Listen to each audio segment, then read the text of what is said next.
Good evening and welcome everybody. Shalom, good morning, good afternoon, good evening, depending on where you're calling in from.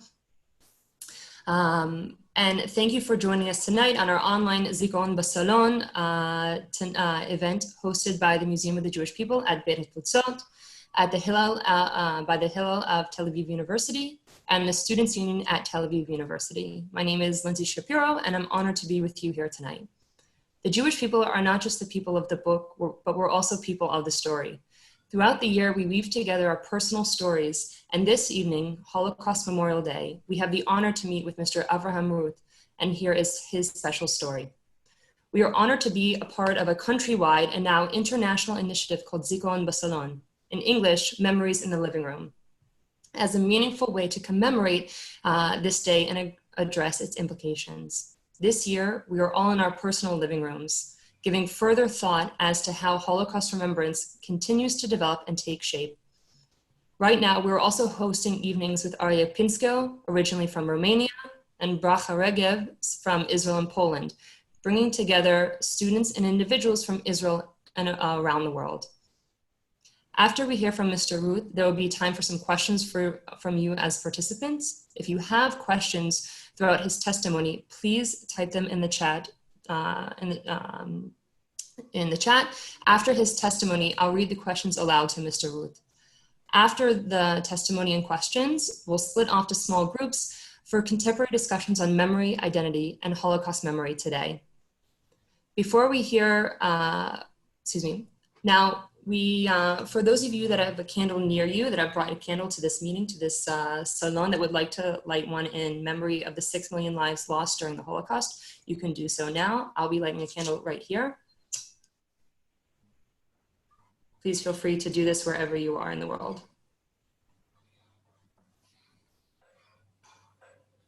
Before we hear from Mr. Roet, I'd like to introduce Israeli musician Gal O to start us off in song.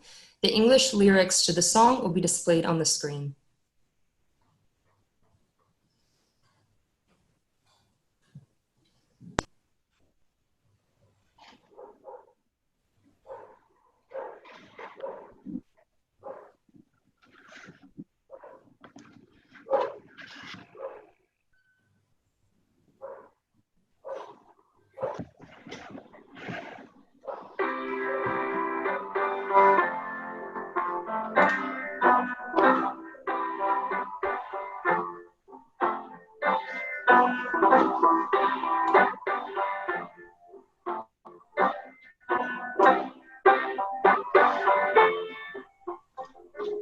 שאמות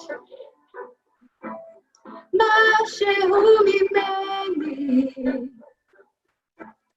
משהו ממני ימות בך, ימות בך, כשתמות משהו ממך בי, משהו ממך בי ימות איתך, ימות איתך, כי כולנו, כן כולנו, כולנו רקמה אנושית אחת חיה. ואם אחד מאיתנו הולך מעימנו, משהו מת בנו, משהו נשאר איתו.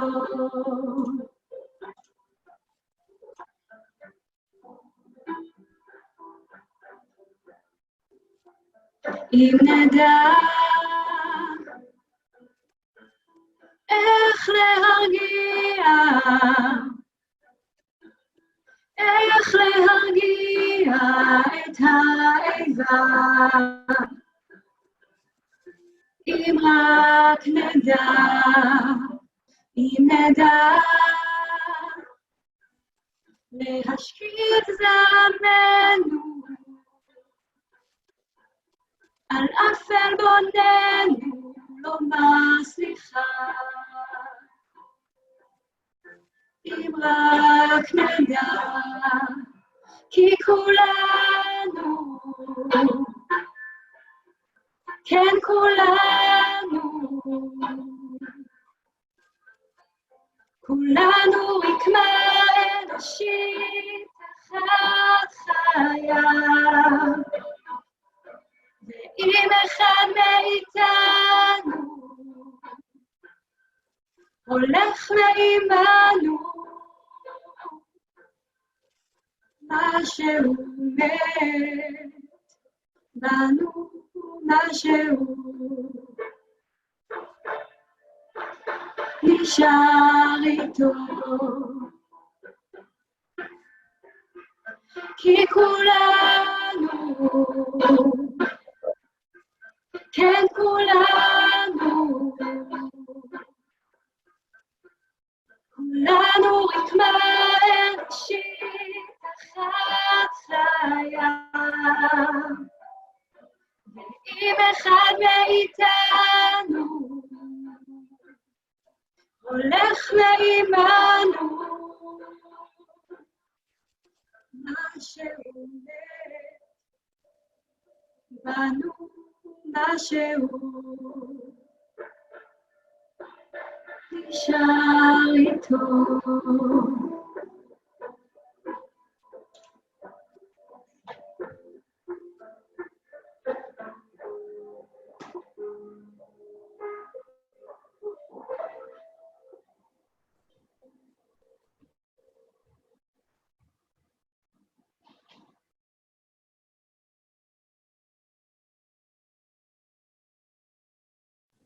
Thank you, Gal.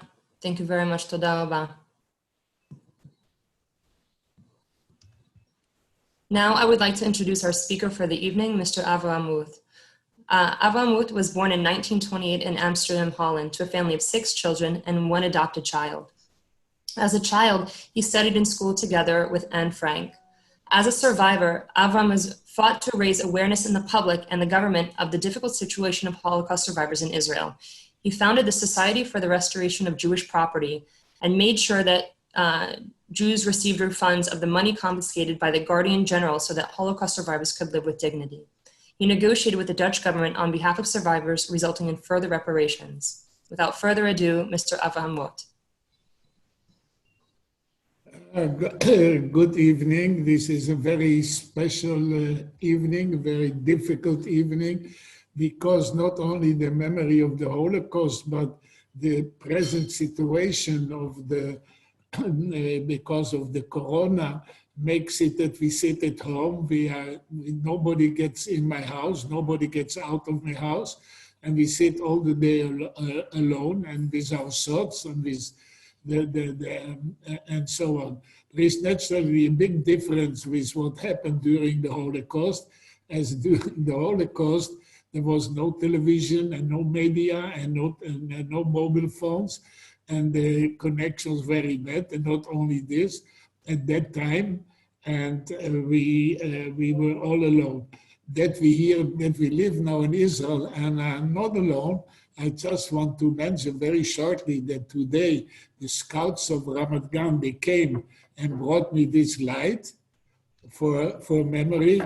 And they also brought me very nicely some sweets now, and they even bought me a bottle of marmalade. So we are not forgotten. And they left it at the entrance of my house, and they called me and said, "Look, Avraham, we leave this at your house." And I wanted to thank them, but even before I could thank them behind the door, they left already. It is very nice, but they left me a short settle, a short paper, and they said this one, which I show you now. I have to put it otherwise, I think. Yes, and anyhow, you cannot read it maybe, but it says very well, we remember you, and I don't know how, from far away, the scouts of Ramat Gan. But on the end of it, very small, you can see they left the telephone and the name of, which I cannot read, but the name of a girl who said, if you need anything, please contact me. So this is naturally exactly opposite what happened during the Second World War, during the Shoah in Holland. In Holland, we couldn't get into shops, we couldn't get into any place, and there was nobody to help us. Sometimes neighbors came and brought some vegetables, and some other people came and brought some meat, but we are completely dependent on favors and nothing organized. That's naturally one of the difference. Now so in the present situation also I want to tell you, we talk about Holocaust survivors, but you should not forget that the Holocaust survivors at this time are in a very difficult situation. Most of the Holocaust survivors, they are around 90, around 90, and many of them are in caretaker's house. Caretaker's house, because of the corona, they are sitting all alone. And nobody is allowed to come in and nobody is allowed to get out. So also those families who want to visit their parents or grandparents, they cannot because they're completely closed. And then I would like to mention at this moment, and then we go back to the history, is the enormous work which is being done by the assistants and by the helpers of these houses, of these elderly houses, who stay there day and night and who take care of all our elderly people, of all my friends, of everybody who is in these elder homes. And I must tell you, this is a wonder how it works. And so the solidarity between the Jews and between in Israel and outside Israel in this respect works completely and works very well. And I think this is one of the good sides that we see, that the teaching of or let me say, not the teaching, but what's left over from what we have learned from the Holocaust, without any question, that we only can be together. We can all help each other, and we must not be dependent on anybody outside. So that's what I feel it, I get all the assistance for my family, I get all the assistance for my friends, and I get daily telephones, and we have the television. So all of that make life much easier. Now to come back to the history of myself in Holland. So I hope you can see it. I took it, I don't have the original picture for me, but I have a picture which I can show you of my family. This is a book which was written about my family by some professor in Holland. And you can see my father, my mother, you can see my youngest brother, and then next to it, my second brother, my third brother, myself, you see on the right, all right next to my sister. So and on the other side, you see another sister. Both of these sisters, they were murdered in Auschwitz, and they were part of the Menkes experiments, but they were able to live through it. One of my sisters, Adela, lived till about 1.5 months after the liberation of Auschwitz, but then she died, and then she died, although she still wrote us letters how much she appreciated the Jewish life at her home. My parents were Orthodox, liberal, and that was one of the reasons she was able to stay alive, but seemingly not alive, and she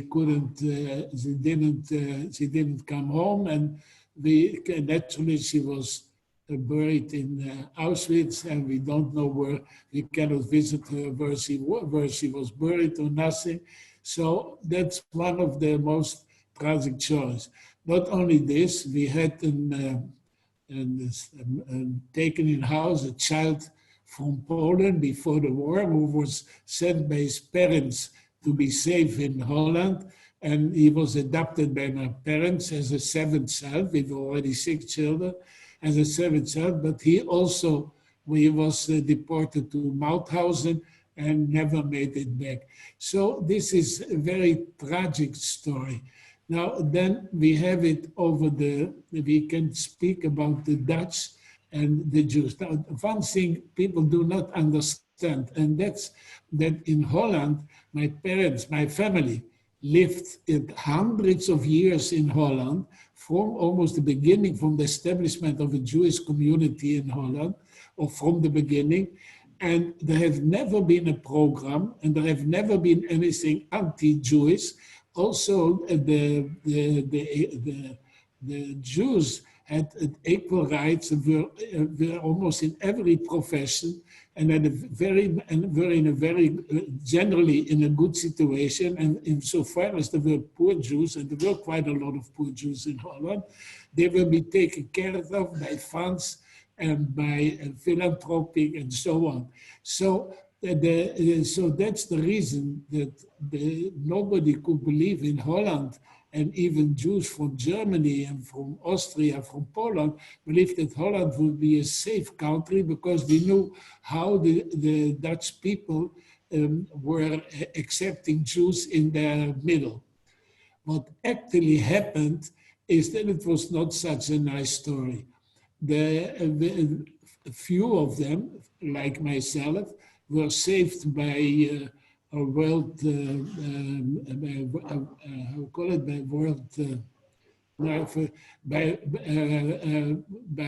people who were recognized by Yad Vashem as Holocaust world citizens, but there were about 6,500 are recognized, which is really a great number. But the Dutch people tried to forget that more than 13,000 Jews who tried to be hidden and who were in hiding have been treated by Germans, but mainly by Dutch police and Dutch people, and have been put on the street. Sometimes because they didn't have the money to pay to the people who kept them, and sometimes just because they were afraid of the Germans or for whatever reason. But this is the black story. So even if we take the history of my classmate, Anna Frank, then she was traded, the family was have been traded, and they were taken in by Dutch police, not German police, by Dutch police. They were sent to Westerbork. It was a central concentration camp in Holland, and from there to Bergen-Belsen. And they never received the Dutch nationality. They were in Holland known as stateless. They called them stateless. And some of the German Jews who lived in Holland before the war and were taken to the camps. And when they came back to southern of Holland, when it was freed from Bergen-Belsen, they were put in, again in camps because they said they were Germans and they belonged to the enemy. Now this part, although was only a short time, it was some people, some head of a school, my father, who were living there, and they interfered. But this was still the way of treatment the Dutch did with people who came back from the camps. And not only they did it was done to Jews of German, it took the Dutch people more than 15 years till they even started to repay or to do anything about properties, about all the looting which was done by the Nazis and by the Dutch collaborators. So this is one of the things. Now, today, if you go, when it started, just to give another idea, with the Anne Frank house, all of us, about 15 years, we never went to the Anne Frank house because they really distorted the picture. And when you would go to Anne Frank house, they would talk about the general genocide. They would never mention that she died in Bergen-Belsen, never mention that she was traded by Dutch police and by Dutch people. Nobody knows exactly who traded them, but it's known and it's not published.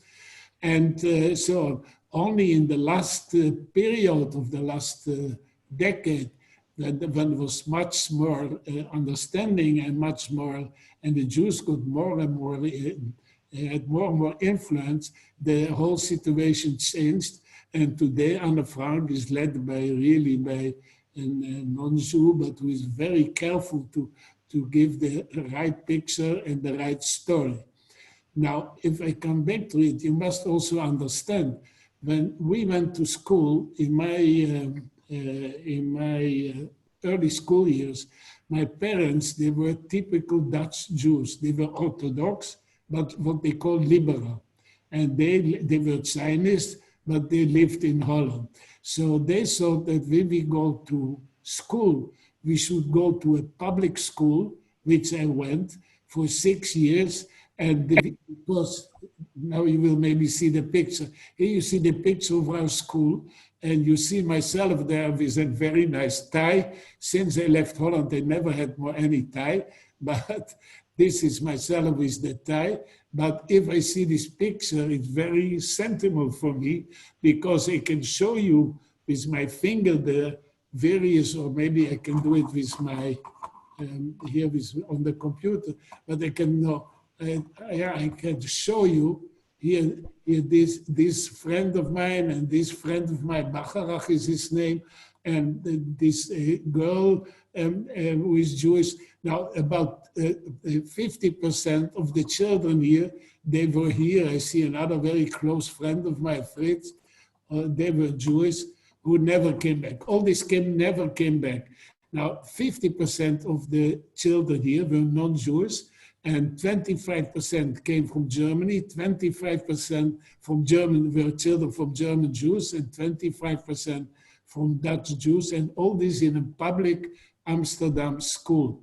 Now, when we went to this school, all these children who came from Germany spoke perfectly Dutch.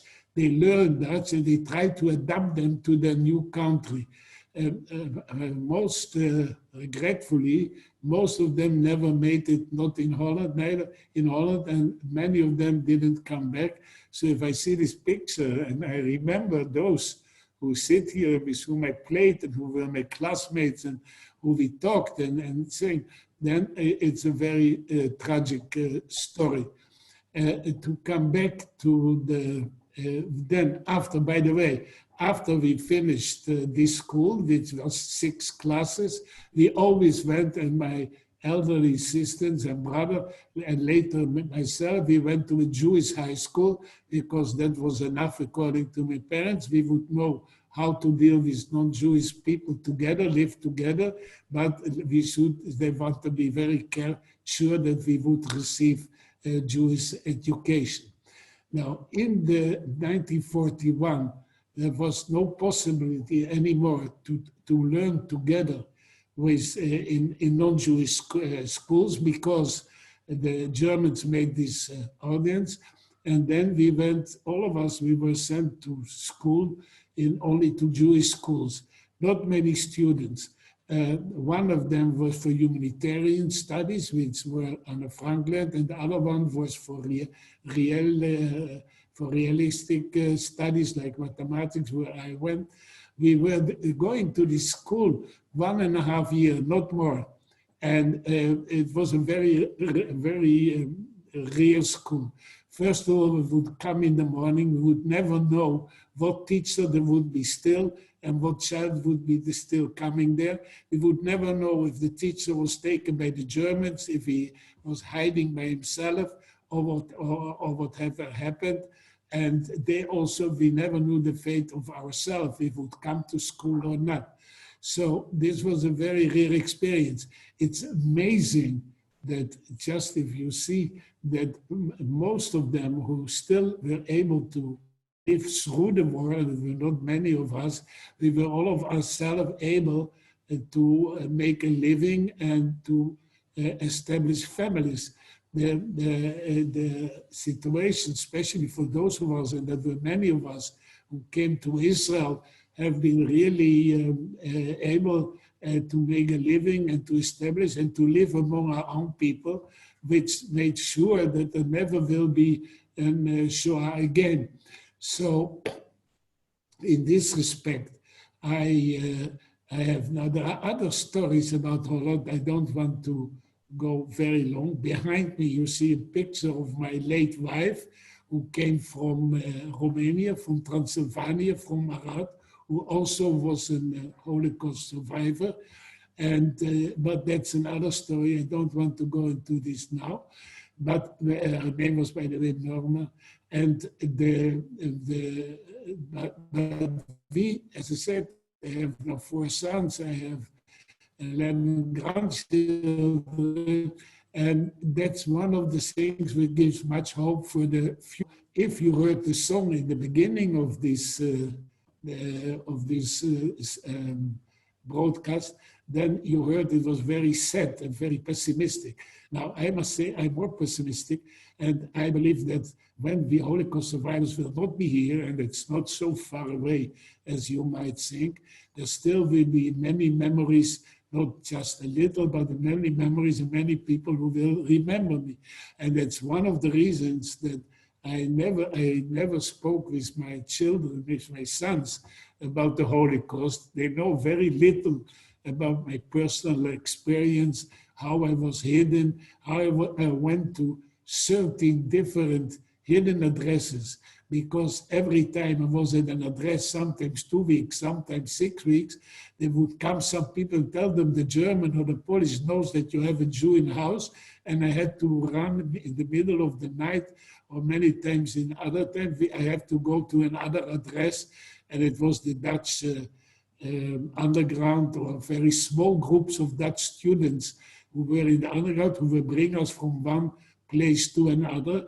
But this is also the reason that the way I have been saved, even today, I'm surprised that how we generally are still alive. This is really a wonder.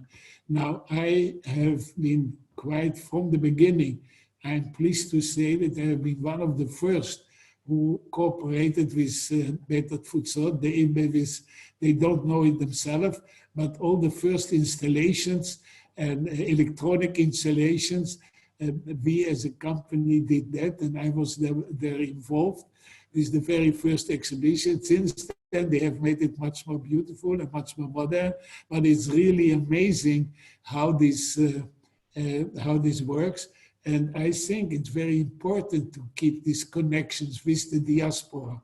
In the diaspora today, much later than in Israel, everybody tries to establish his own memorial, tries to establish his own Holocaust museum, but all this memory of the Holocaust can only work and will only exist if you have a constant connection with your people who are now connected with us from all over the world and from Israel, and we go till the end to support all these efforts. Now to come back to the one moment, and then I maybe will ask questions, or you can ask questions. I have to tell you that you should know the history of the Dutch Jews in Holland. During the Shoah. There were in Holland 140,000 Jews. 20,000 of the Jews were married with Gentiles, and as such had more privileges and were not so much, how do you say, by the Germans, were not so much conflicted by the Germans. But the 120,000, out of the 120,000, only 15,000 returned. Only 5,000 of the 107 or 108,000 Jews from Holland who were sent to the camps, to Auschwitz, Sobibor, to Mauthausen, to all other places, Ravensbrück, only 5,000 came back. Then only about 8,000 from the people who were hidden came back. And the other ones, some of them, 1,000 of 2,000, were able to flee to Switzerland or to England or other countries. But the general situation of the Dutch Jews, even today, the Dutch community was decimated. And till today, it's extremely difficult to have this community make an own living. there are only a few thousand, I think 8,000 members of the various synagogues in Holland. There are many living outside the Jewish community. Just now we learned that during the Corona period, one of the elder homes, of the only Jewish elder home, about 18 people died due to Corona. And so it's very difficult to keep these communities together. And we also see that once when our generation goes away, there is less and less interest in Jewish life, and there is less and less interest in Jewish traditions. And I think that we and our partners and the younger people who I'm so very lucky to have been met and to be put them on this Zoom lecture, that it's extremely important to teach in the diaspora the importance, because if we don't do it, nobody will do it. And the Jews themselves, as much as we see, have difficulty to sustain their communities. We see the anti-Semitism rising, we see the forgetfulness rising, and we should do our utmost to remember. And I hope that this day will contribute to that. So, first of all, thank you so much, Avraham, for sharing your story and for being with us here tonight. I think everybody, almost all 200 of us here on the call, are very much moved by your words and by your story. So thank you so much for sharing with us and taking the time this evening. Now, if it's all right with you, people can ask questions if they have any, if that's all right. So, sorry? The question I didn't know. Is it okay if people ask questions? They'll write them in and I'll read them aloud to you? Yes, that's okay. Go ahead. So for now, if anybody has any questions whatsoever, please feel free to write them in the chat at this time. You can type them in and I'll read them aloud. While I see a couple of questions coming in, but I have a question in the beginning. You spoke about being hidden as a child. I wonder, how was that organized? Who organized your hiding spaces going from place to place?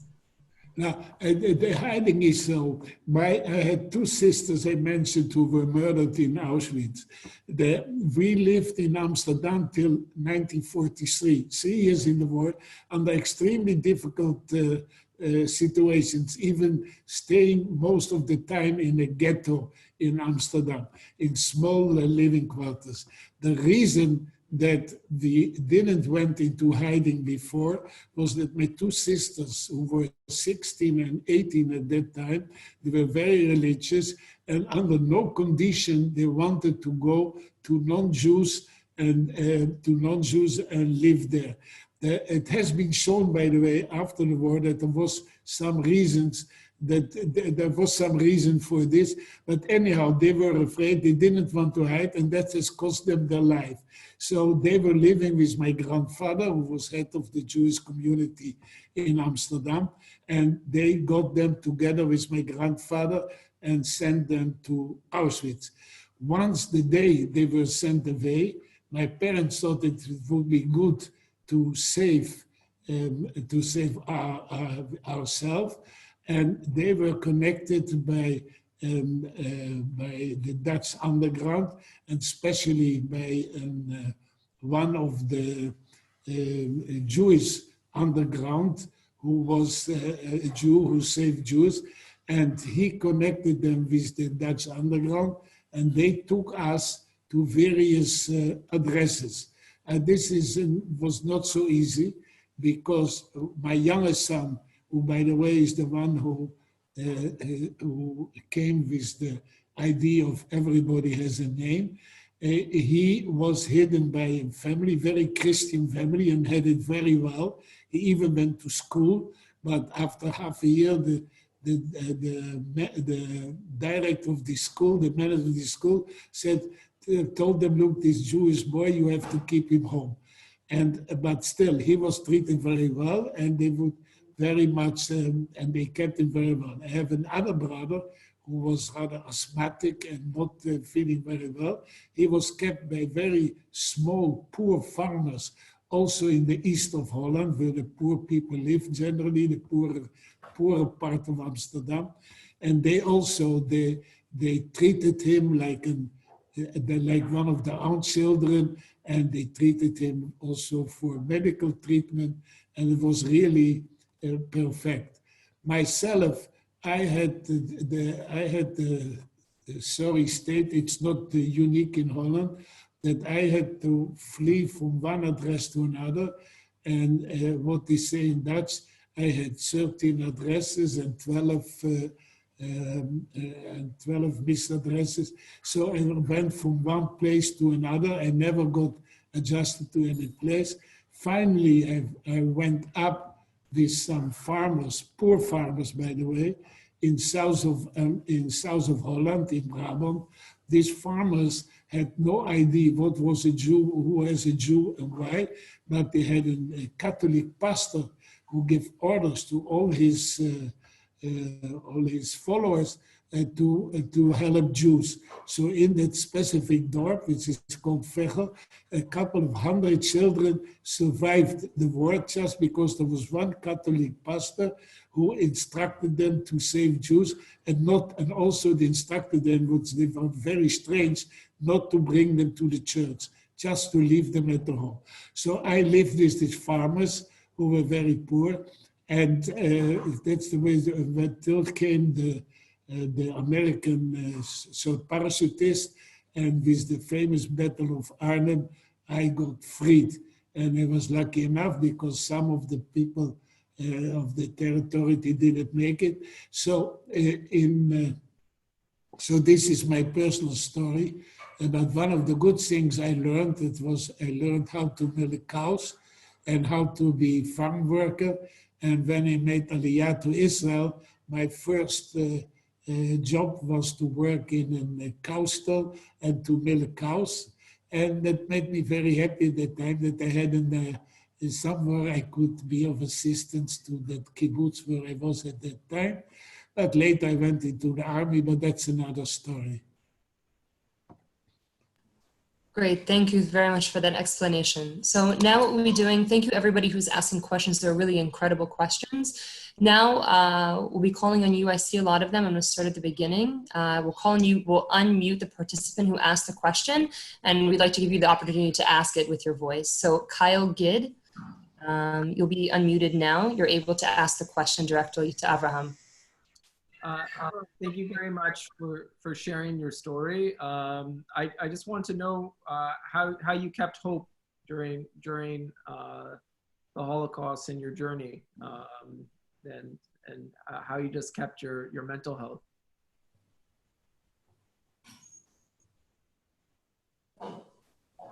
I see the question. The question was, what's the name of the pastor, not?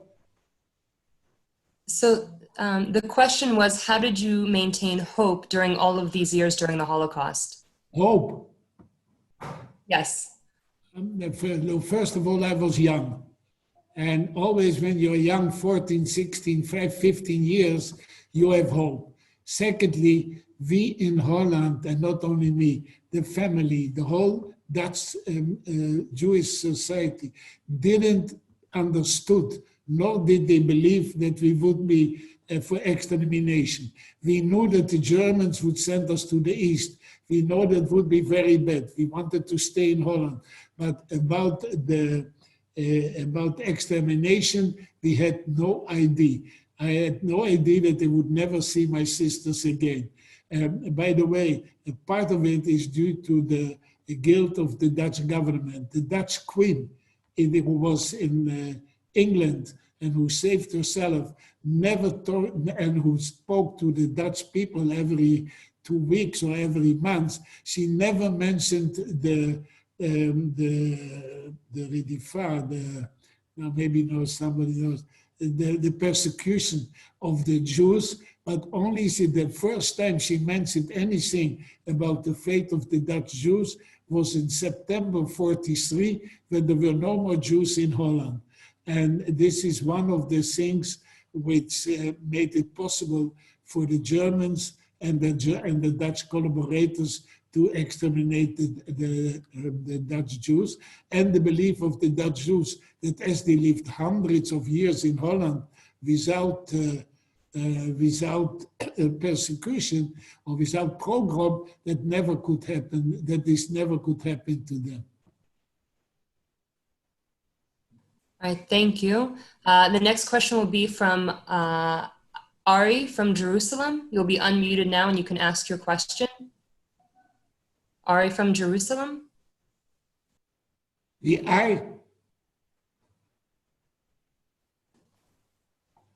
Ari from Jerusalem. I don't hear anything now in a moment. So Ari wrote in the chat, when did you find out what happened to your entire family?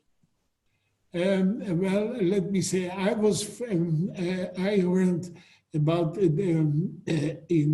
first of all, part of Holland was freed earlier and a part was later. The south of Holland was freed earlier. When the south was freed, I knew that my parents were somewhere in the south, so I took tramps at that time with the American Army, and they brought me to Maastricht, which is the city most south of Holland, and there I found my father. As a matter of fact, I went on the street and I saw suddenly my father. He didn't recognize me at all, and that's how I met my father. Then I had my three brothers. They lived in the north of Holland. They were still under German occupation. One brother of mine, who was, by the way, hidden by a black marketeer of Holland, who did much in the black market, and he took in house a small Jewish girl and my brother, because he wanted this to have to tell everybody what good he was in the war, and to have a safeguard against this black marketeer. So he was treated not good at all. He came very soon. I think after the finish of the war, after I think a month or so, he came home.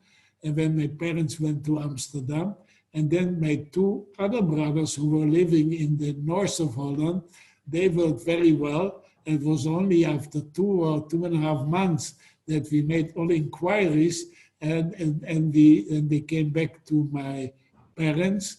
But they were happy at the places they were, and they were good, well treated.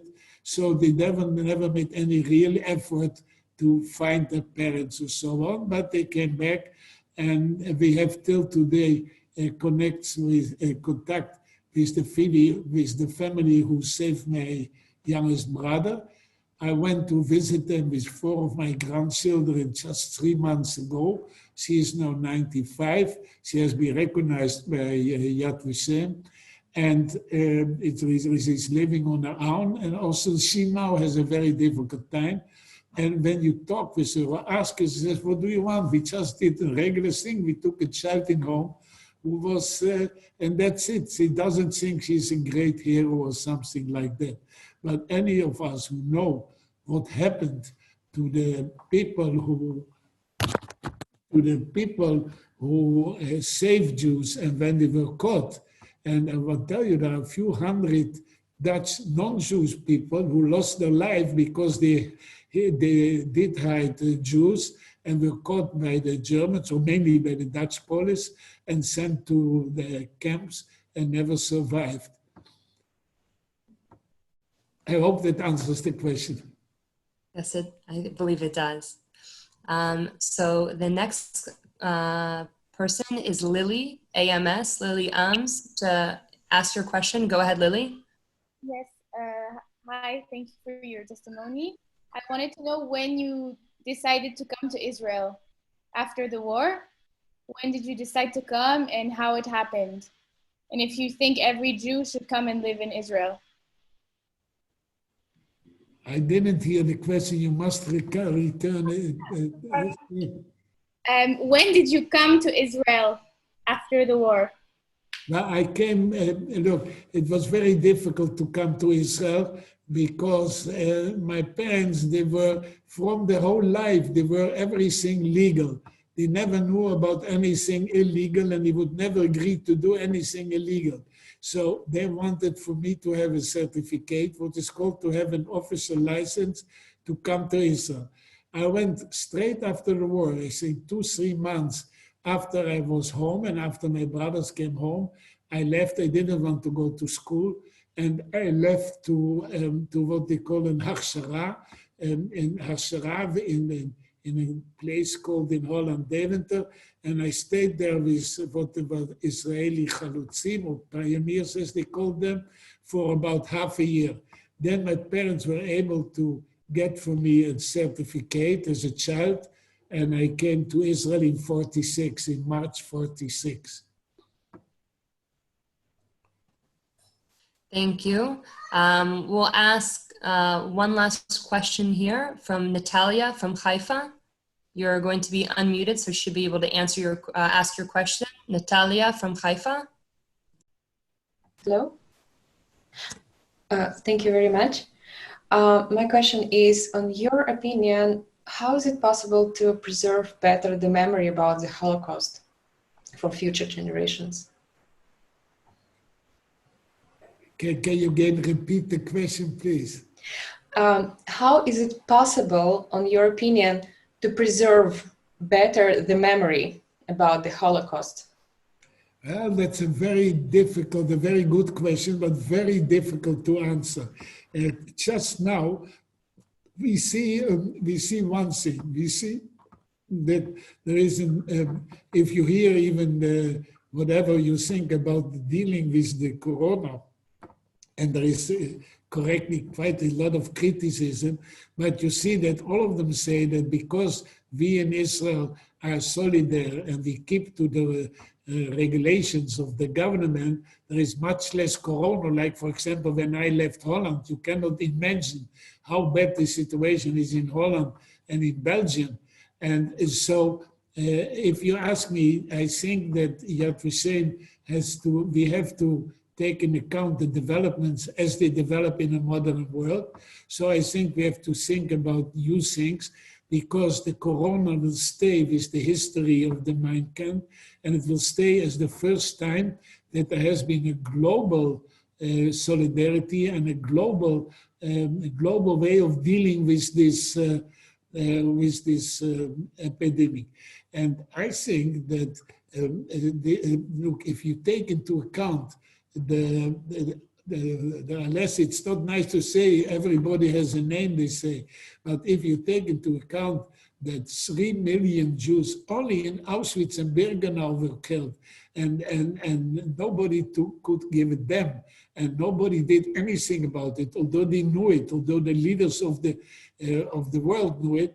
And you see now the way the leaders of the world deal with another global danger to the people, then I think that today it's quite sure that the Shoah with all the modern techniques cannot happen again.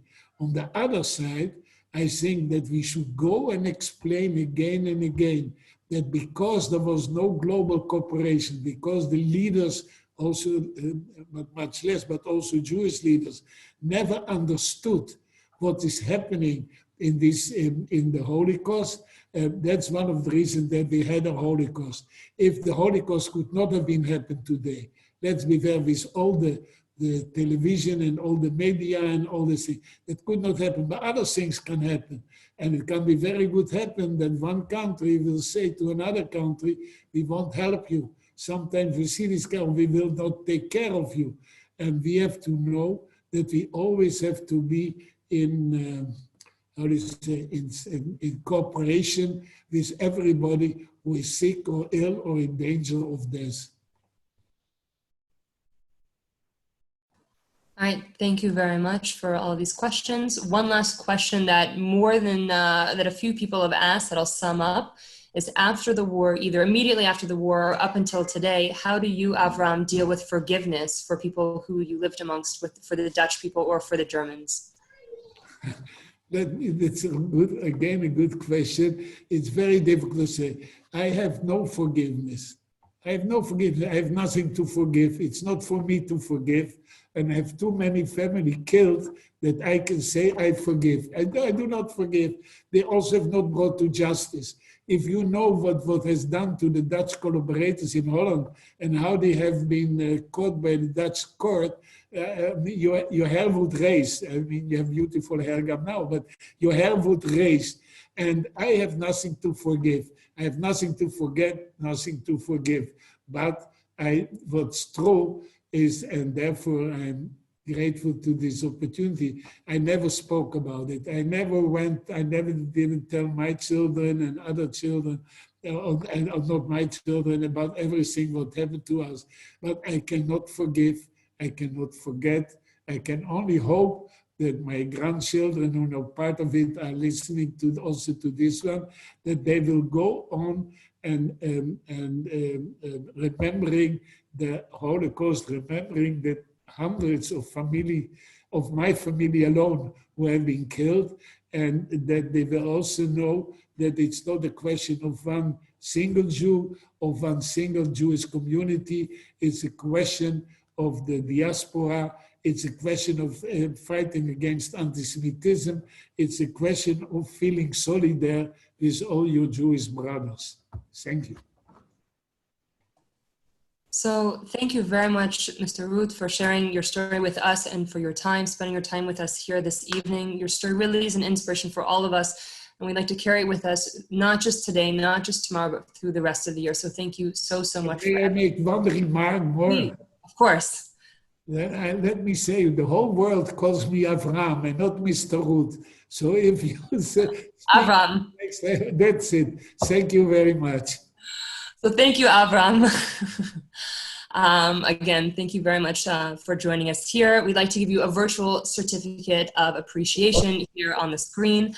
And we hope to be able to send you a printed copy when we all get back to our normal routine of life of going back to the office and printing things and mailing things. So this is our virtual thank you at the moment. And I know a lot of other participants wrote in the chat, thank you very much. A lot of people from around the world have written this. I noticed as we were going through, people are still writing right now. Thank you very much. We had participants from Israel, from Holland, from India, from China, from the United States, really from around the world. So everybody, thanks you very much. Everybody's writing right now how much they appreciate it. So I thank you very much, and I salute you, and thank you for this, for that you have let me. Of course, we're honored to hear from you. Thank you again to the performer Gal O for singing this evening. Thank you to my colleague Yael Rosen, who co-hosted this Zoom meeting. To all the partners at the Museum of the Jewish People at Betefootzot, the Hillel of Tel Aviv University, and the Students' Union at Tel Aviv University for making this possible. And thank you to everyone who joined as participants from around the world for dedicating part of your evening to hearing Avram's story and to carrying this story forward to the future. So now what's going to happen, Gal will perform for us one last time. After Gal's song, we invite participants after the song to participate in small discussion groups using the Zoom breakout rooms. In these Zoom discussion groups, we invite you, like I said, we're from all around the world. We speak lots of different languages and have lots of different experiences. In these Zoom breakout rooms, we encourage you to engage in discussion and thought about what sharing Holocaust history is, what your experience in your home country is of Holocaust Memorial and Yom HaShoah or Holocaust Memorial Day, and also how you plan to carry the memory and the stories of the Holocaust forward to the next generation. Traditionally for Zikaron BaSalon, if we were meeting in person, this is the final part of the meeting. We'll continue this part of the meeting virtually here on Zoom. So again, thank you very much to everybody. If for whatever reason you're not able to stay on, feel free to sign off during or after Gal's song. You do not have to stay in front of the breakout rooms, but I really encourage it because there's a lot of meaningful thought and discussion that can happen there. So without further ado, Gal O.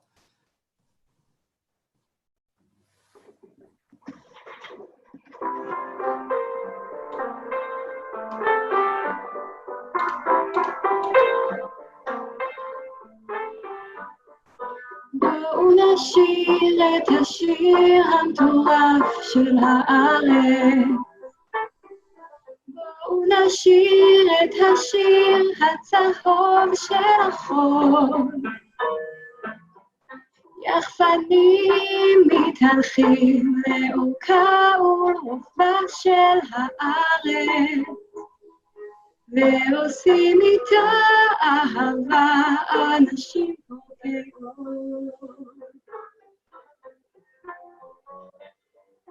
איפה הארץ ההיא שקראו לה קטנטונת? איפה אותה אהבה מגוללת בחור? אנרכיסטים הולכים בדרכים לאורם רק כותונת, ובוערת אש בראשם ששורפת הכל.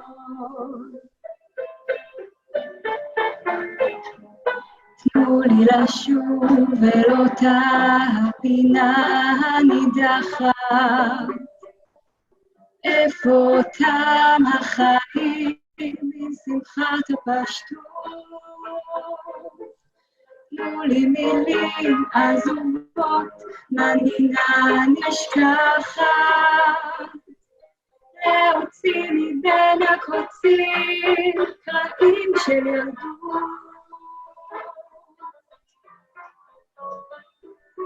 תנו לי לשיר את השיר החולה הקודח, מאוהב וזרוק אמיתי, בלי זהות וזכויות.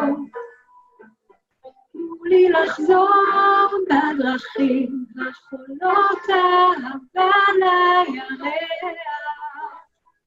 שוב לחזור ללכת יחף על שברי זכויות.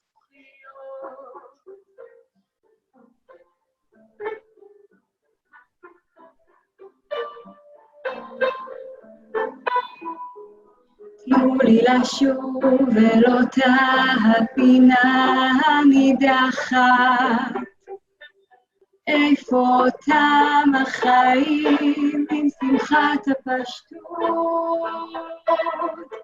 תנו לי מילים עזובות, מנגינה נשכחת, להוציא מבין הקוצים רעים של ילדות.